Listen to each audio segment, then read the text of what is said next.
San Juan 8, 31 al 36 dice: Dijo entonces Jesús a los judíos que habían creído en él: Si vosotros permaneciereis en mi palabra, seréis verdaderamente mis discípulos, y conoceréis la verdad, y la verdad os hará libres.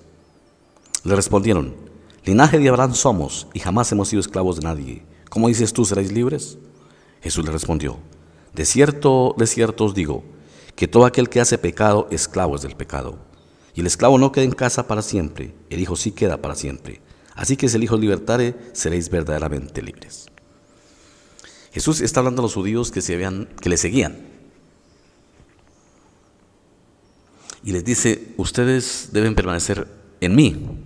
Equivale a decir en mi palabra. Si lo hacen, seréis verdaderamente libres. Conoceréis la verdad y la verdad os hará libres. Vamos a centrarnos en ese versículo.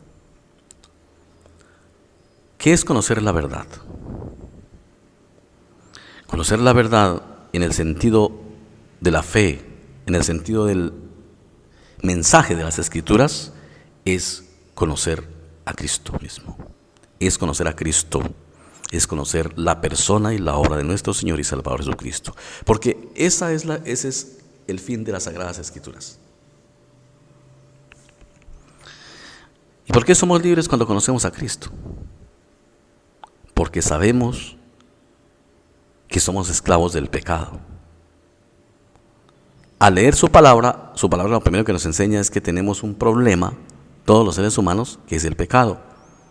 Que usualmente el ser humano, sin conocer la palabra de Dios, no se da cuenta. Y no se da cuenta ni que es pecador en el sentido bíblico, no en el sentido que la gente piensa, y tampoco se da cuenta ni sabe cómo salir de allí, y tampoco quiere porque no conoce la gravedad del pecado. Igual todo el mundo dice: sí, sabemos que somos pecadores, pero Dios es nuestro Dios y Dios nos perdona, Él es nuestro Padre y todos somos hijos de Dios. Nosotros sabemos mediante las Escrituras, en primer lugar, una verdad importante: no somos hijos de Dios todos, no son hijos de Dios todos, solamente los que creen. Ahí, empezando por ahí, se nos empiezan a aclarar las cosas, importantísimo saberlo. Nos enseña sobre las consecuencias del pecado. Nos dice que el pecado nos apartó de Dios y nos dice que nos condenó la ley a la muerte eterna. Al saber eso, también nos dice que solo hay una forma y un camino para salir de allí, y es Cristo. Pero también nos dice que no podemos salir nosotros de allí, que Cristo nos sacó de allí. Que los que ya no estamos allí, porque hemos creído y somos libres, fue Cristo quien nos sacó. En realidad no es que podemos salir, no es una acción que nosotros podemos salir, es que Cristo la hizo. Sabemos que nuestros pecados son perdonados en Cristo y que para eso fue a la cruz. Y todo lo demás que viene de allí, todo lo demás que se desprende de su gracia y de su amor. Eso nos hace libres. Los judíos, en el contexto del Evangelio, estaban siendo esclavos de la ley, porque todo judío, por tradición, desde el Antiguo Testamento estaba sometido a la ley, tenía que cumplir la ley. Ellos pues luchaban con eso, aunque algunos o muchos creían que lo podían hacer. La realidad era que no, estaban engañados y estaban en problemas, porque no cumplían la ley y estaban condenados, pero pensaban que cumplían la ley y estaban equivocados. Ahora, la esclavitud de la ley, dice San Pablo, es tenaz. Porque pues la ley nos dice: si usted no hace lo que yo pido, usted está condenado. O sea, nos mantiene bajo la amenaza de la muerte y de la condenación eterna. Pero por eso dice el Señor: al saber la verdad, quién soy, seréis libres. Y eso nos pasa hoy, hermanos. Cuando conocemos a Cristo, somos libres. Y también somos libres de las falsas doctrinas que quieren volver a un ser humano a las obras de la ley, a la esclavitud de la ley, para ser salvo, inclusive hasta para estafarlo, porque eso es una esclavitud. Cuando conocemos la verdad, sabemos que las bendiciones de Dios no están dependiendo de lo que demos o no. Cuando conocemos la verdad, sabemos que el diezmo y la ofrenda en la iglesia son actos de acción de gracias. Por eso dice el Nuevo Testamento que demos como cada quien propuso en su corazón. Cuando conocemos la verdad, sabemos que lo que hacemos en la iglesia no es por amenaza ni por terror, sino por amor. Cuando conocemos la verdad sabemos que debemos comportarnos bien por amor a Dios y a nuestro prójimo y a nosotros mismos. Entonces impera la ley del amor, no la ley del terror. Cuando conocemos la verdad, sabemos que debemos amar y que eso es lo que Dios pide, que amemos a nuestro prójimo como a nosotros mismos. Y muchas otras cosas más sabemos que nos hacen libres. Pero aquí viene la respuesta de los judíos. Le respondieron: linaje de Abraham somos y jamás hemos sido esclavos de nadie. ¿Cómo dices tú seréis libre? Es cuando Jesús les explica uno de los aspectos más importantes. Jesús les dijo, de cierto os digo, que todo aquel que hace pecado, esclavo es del pecado. El ser humano, como hemos dicho en muchas de nuestras reflexiones pasadas, nace esclavo del pecado, pero no sabe. O no sabemos. Cuando nacemos y no conocemos las Sagradas Escrituras, nosotros, todo el mundo cree que las cosas están bien, que no hay ningún problema. Como también cree que por haber nacido de carne y sangre y de Adán, como se dice, es hijo de Dios. Pero no sabe en qué circunstancias está, que está fuera del paraíso y está esclavo del pecado.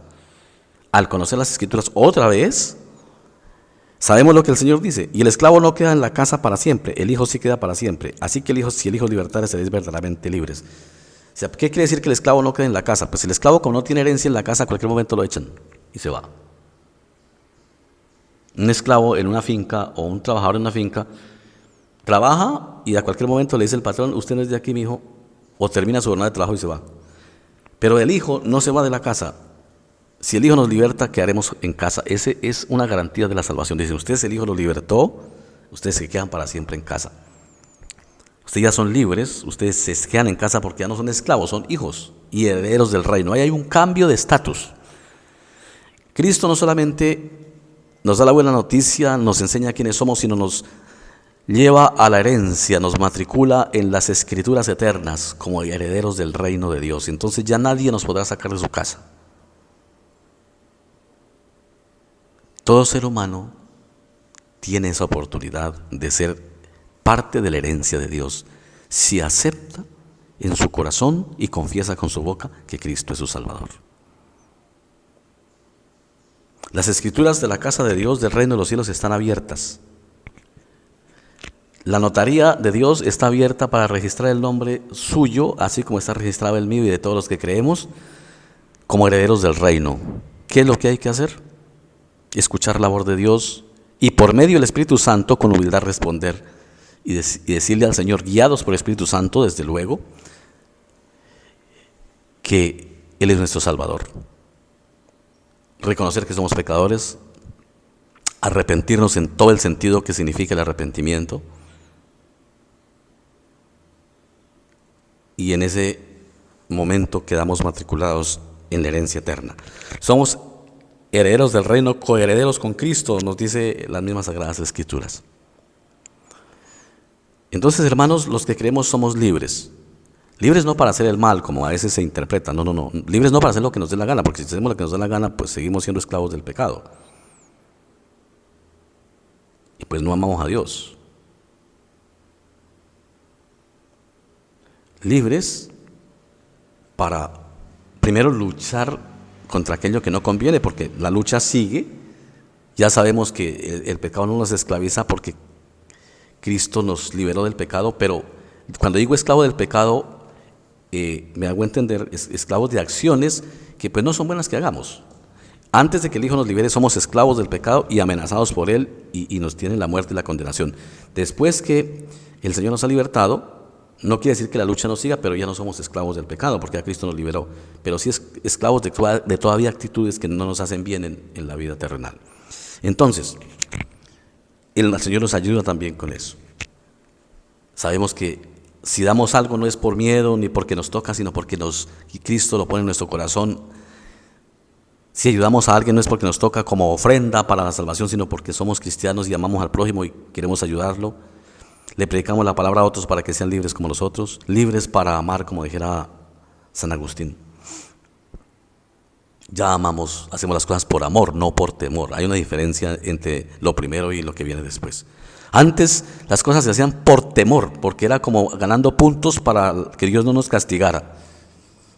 Ahora no, ahora sabemos que no es así, ahora sabemos que hacemos la obra y nos portamos bien libremente, en amor, que el amor, la ley del amor impere en nuestras vidas. Esa es la realidad. Somos libres, hermanos, para rendirle culto a Dios, para hacerle bien al prójimo, para gozarnos delante de la presencia de Dios. Para eso es que nos llama la libertad. Y esa es la libertad que Él quiere, que ya no estemos atemorizados ahí, agachados la cabeza toda hora, Señor, si yo hice esto, Señor, me vas a castigar. No. Sí tenemos que reconocer que oramos cuando oramos mal, porque lo hacemos y tenemos que reconocerlo, es parte de la vida cristiana. Pedirle al Señor que nos ayude a superar eso, a mejorar, a cambiar. Nos sabemos ya perdonados, porque ya nos quitó el yugo de la ley y el yugo del pecado y de la muerte. Pero entonces ya decimos, Señor, enséñame a amar a mi prójimo, dame amor para amar a mi prójimo, así como tú me has amado a mí, para perdonar a mi prójimo como tú me has perdonado a mí, para que mi vida ya no esté sujeta a cosas, sino libre de ellas. Amado Padre, gracias por la libertad que es en Cristo Jesús. Gracias por libertar a todos los oyentes que han creído, pero también oramos por aquellos que no han creído en ti, para que la misma fe que un día trajiste a nuestro corazón mediante la predicación del Evangelio, venga a esos corazones y sean verdaderamente libres. Padre, gracias porque tú nos invitas día a día, invitas a la gente a poner su firma en las escrituras de la herencia del reino de los cielos, para ser coherederos con Cristo. Padre, gracias por abrir las puertas de tu casa, de todo tu reino, y decir, vengan a mí, que yo los quiero aquí en mi reino, los quiero hijos y coherederos con mi Hijo, con Cristo. Él hizo todo para eso. Gracias, Padre, nos gozamos en esta mañana, por Cristo Jesús. Amén.